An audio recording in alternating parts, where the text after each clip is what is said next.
Langit di ufuk barat mula bertukar menjadi warna ungu lebam. Satu tanda amaran semula jadi bahwa waktu maghrib sedang merangkak tiba. Di pinggir kampung parit yang bersempadan terus dengan hutan simpan tua, suasana senja itu membawa satu berat yang sukar dijelaskan. Seolah-olah udara di situ menjadi lebih tebal dan menekan. Adam, seorang kanak-kanak lelaki berusia 8 tahun yang lincah, masih belum pulang ke rumah. Walaupun cahaya matahari hampir padam sepenuhnya, dia asyik bermain sendirian di tepi pagar ladang getah yang memisahkan kawasan kampung dengan hutan tebal. Menguis tanah merah dengan ranting kayu sambil menyanyi kecil, tidak menyadari bahaya yang sedang memerhati dari balik pokok-pokok besar. Detik kehilangan itu berlaku dalam sekelip mata. Tepat ketika laungan azan maghrib pertama berkumandang, saap-saap dari surau berdekatan. Ibu Adam, yang ketika itu sedang menoleh ke arah tingkap dapur untuk memanggil anaknya masuk, hanya mengalihkan pandangan selama beberapa saat. Namun, apabila dia melihat semula ke halaman, kelibat Adam sudah lenyap ditelan udara. Jantungnya bagaikan disentap keluar apabila melihat hanya basikal kecil Adam yang tinggal terbalik di atas tanah merah. Rodanya masih berputar perlahan, seolah-olah penunggangnya baru saja direntap kasar oleh tangan gaib. Dia berlari keluar menjerit memanggil nama anaknya, tetapi suaranya mati ditelan kesunyian yang aneh. Hutan itu diam membisu secara tiba-tiba. Tiada bunyi cengkerik yang lazimnya bingit, tiada bunyi burung. Malah angin pun berhenti bertiup. Masa terasa beku, dan penduduk kampung yang mula berkumpul dengan lampu suluh dapat merasakan bahwa ini bukan kehilangan biasa. Malam pertama pencarian adalah satu mimpi ngeri yang panjang bagi setiap penduduk kampung yang menyertai operasi itu. Walaupun kawasan ladang getah dan pinggir hutan itu tidaklah terlalu luas dan denainya dikenali ramai, usaha mereka menemui jalan buntu yang membingungkan. Cahaya lampu suluh berkuasa tinggi yang mereka gunakan seolah-olah tidak berdaya menembusi kegelapan. Hutan yang luar biasa pekatnya malam itu. Cahaya itu seakan-akan diserap oleh satu dinding halimunan. Sebaik sahaja ia menyuluh ke arah pepohon, menyebabkan mereka hanya mampu melihat beberapa meter di hadapan. Ramai anggota pencari melaporkan pengalaman aneh, di mana mereka berjalan dalam satu garisan, lurus, tetapi akhirnya kembali ke tempat permulaan yang sama berulang kali. Seolah-olah hutan itu sendiri sedang berubah bentuk untuk menyesatkan mereka. Keadaan menjadi lebih tegang apabila matahari terbit pada hari kedua, dan seorang pengamal perubatan tradisional tua tiba di lokasi kejadian. Dia tidak membawa sebarang peralatan canggih atau anjing pengesan, hanya berbekalkan air tawar dan kemenyan yang asapnya berkepul naik ke udara. Selepas meninjau kawasan tempat basikal Adam ditemui, bomoh itu memanggil Bapak Adam ke tepi dan memberikan satu amaran keras yang meremangkan bulu roma. Dengan wajah yang serius, dia menjelaskan bahwa Adam sebenarnya tidak hilang secara fisikal di dunia nyata, tetapi telah disorok oleh penjaga hutan tersebut kerana melanggar kawasan larangan mereka semasa waktu peralihan siang dan malam. Bomoh itu menegaskan bahwa entiti tersebut berkenan dengan semangat kanak-kanak itu dan enggan melepaskannya. Ketegangan emosi keluarga memuncak apabila bomoh itu memberitahu risiko besar yang bakal dihadapi jika mereka berkeras mahu mengambil Adam semula. Dia memberi amaran bahwa usaha menarik balik seseorang dari alam sana bukanlah percuma. Dia membisikkan kepada Bapak Adam bahwa jika anaknya berjaya dibawa pulang sekalipun, besar kemungkinan dia bukan lagi Adam yang sama seperti yang mereka kenali sebelum ini. Seolah-olah jasad itu mungkin kembali, tetapi isinya telah berubah. Namun, pencarian diteruskan juga dengan hati yang berat. Gangguan demi gangguan mula dialami oleh pasukan penyelamat yang masuk lebih jauh ke dalam hutan. Beberapa orang pemuda terhenti langkah secara tiba-tiba apabila mendengar suara kanak-kanak ketawa mengekek di sekeliling mereka. Bunyi itu sangat jelas, riang, dan dekat di telinga, seolah-olah ada budak sedang bermain sembunyi-sembunyi di balik pokok balak. Namun apabila disuluh dan dicari, tiada sesiapa di situ. Suasana menjadi lebih menyeramkan apabila bau busuk hutan reput dan tanah lembab tiba-tiba bertukar menjadi bau wangi bunga melur yang sangat kuat dan menusuk hidung. Bau itu datang secara tiba-tiba di tengah hutan belantara, satu tanda jelas kehadiran entiti yang sedang memerhati mereka dari jarak yang sangat dekat.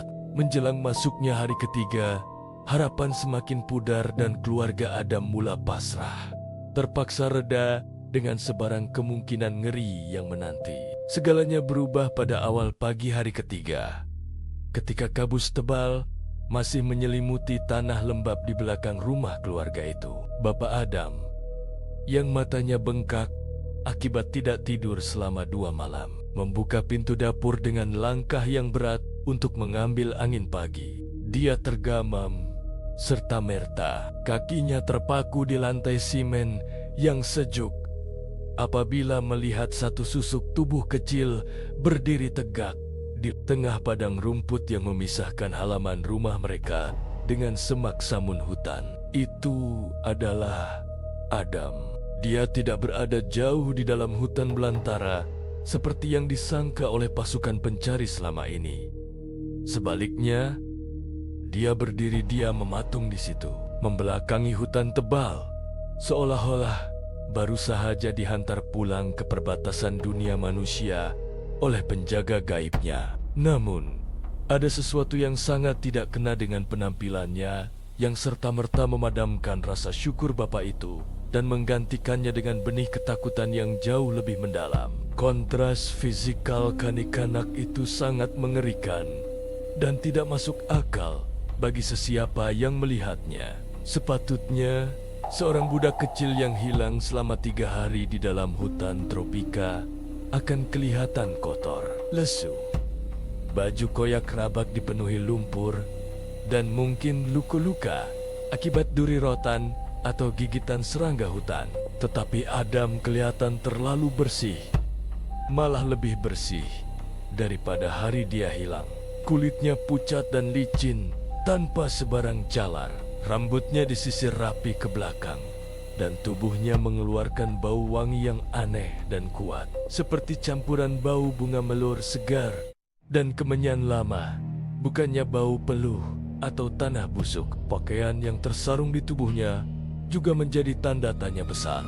Baju t-shirt kartun kegemarannya telah lenyap, digantikan dengan sepasang baju Melayu potongan lama yang diperbuat daripada kain kasar berwarna kuning kusam, sejenis fabrik tenunan tangan yang tidak pernah dimiliki oleh keluarganya. Ibu Adam, yang mendengar bunyi selak pintu dibuka, terus meluruk keluar dari bilik. Naluri keibuannya mengatasi segala keraguan dan logik akal apabila dia berlari merentas rumput basah tanpa berselipar untuk mendapatkan anaknya. Dia memeluk tubuh kecil itu erat-erat, menangis semahunya karena menyangka mimpi ngeri kehilangan itu telah berakhir.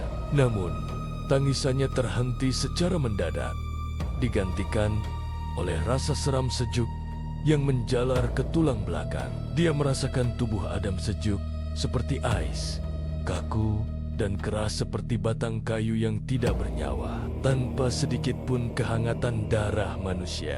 Perlahan-lahan dan dengan tangan yang menggeletar, dia meleraikan pelukan dan memegang bahu anaknya.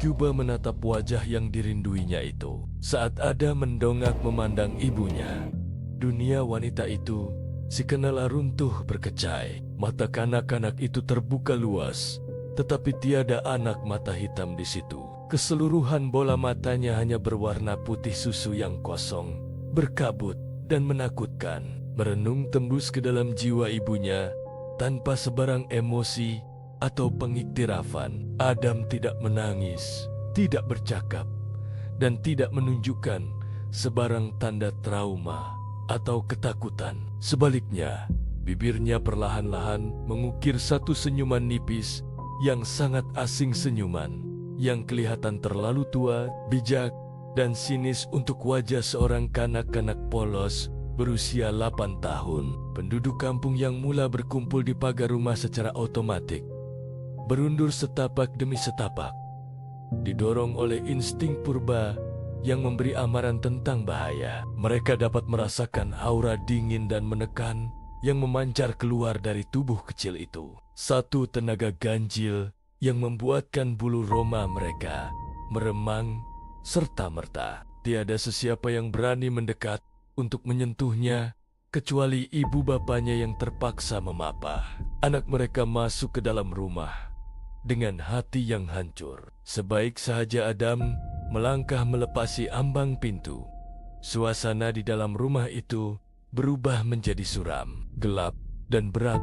Seolah-olah cahaya matahari di luar tidak lagi diizinkan untuk menerangi ruang tamu mereka. Keadaan selepas kepulangan itu menjadi satu penyiksaan jiwa yang berpanjangan bagi keluarga malang tersebut. Pemeriksaan lanjut oleh dokter mengesahkan bahwa Adam sihat sepenuhnya secara fisikal, tanpa sebarang tanda dehidrasi atau kebuluran yang sepatutnya dialami. Namun sains perubatan modern gagal menjelaskan mengapa matanya kekal putih tanpa anak mata dan mengapa suhu badannya sentiasa rendah. Lebih merunsingkan, tingkah laku dan personaliti Adam berubah sepenuhnya. Dia bukan lagi kanak-kanak riang yang suka menyanyi atau bermain basikal. Dia kini lebih banyak mendiamkan diri di sudut gelap, dan apabila dia membuka mulut, kata-kata yang keluar bukanlah bahasa harian, melainkan bahasa Melayu kuno dengan lenggok bahasa istana lama yang berirama tetapi sukar difahami oleh ibu bapanya sendiri. Tabiat barunya juga mengundang rasa seram yang tidak berpenghujung. Setiap kali masuk waktu senja, tepat pada waktu dia dilaporkan hilang dahulu, Adam akan berdiri tegak seperti patung di tepi tingkap yang menghadap ke arah hutan simpan. Dia akan merenung kosong ke arah kegelapan pokok-pokok besar itu selama berjam-jam, tanpa berkedip. Kadang-kadang tersenyum lebar dan mengangguk perlahan, seolah-olah sedang berkomunikasi dengan kawan-kawan yang tidak dapat dilihat oleh mata kasar manusia. Ibu dan bapanya kini hidup dalam ketakutan yang amat sangat di dalam rumah mereka sendiri. Sering terjaga di tengah malam, mendengar bunyi tapak kaki kecil berjalan di ruang tamu.